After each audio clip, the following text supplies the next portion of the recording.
Hello everyone. Unconventional जो war है उसमें एक बहुत इंपॉर्टेंट फैक्टर है आपका साइबर वॉरफेयर का। साइबर वॉरफेयर इंफॉर्मेशन टेक्नोलॉजी का इस्तेमाल करके किसी भी एनिमी कंट्री को नुकसान पहुंचाना आपका होता है। हाल ही में इंडिया में भी कुछ साइबर अटैक के केसेस या साइबर वॉरफेयर के केसेस देखने को मिले हैं। हाल ही में हमने देखा कि दिल्ली में आपको जीपीएस स्पूफिंग और मुंबई में जीपीएस स्पूफिंग और हाल ही में कलकत्ता जो एयरपोर्ट है उसमें भी जीपीएस स्पूफिंग के केस हमको देखने को मिले। जीपीएस से संबंधित टेक्नोलॉजी का जो क्राइम है वो उसको दो कैटेगरी में डिवाइड करता है। एक होता है जीपीएस जैमिंग और दूसरा होता है जीपीएस स्पूफिंग।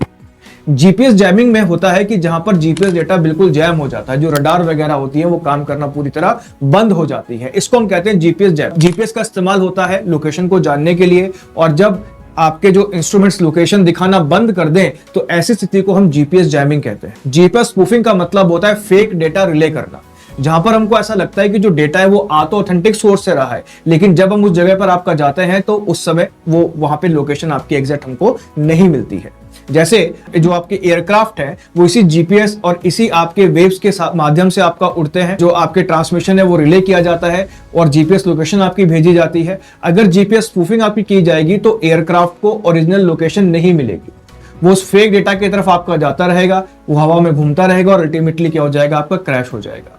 तो जीपीएस स्पूफिंग एक तरीके का साइबर वॉरफेयर है जिसमें फेक डेटा प्रेजेंट करके गलत पोजीशन के बारे में किसी को आपका बताया जाता है।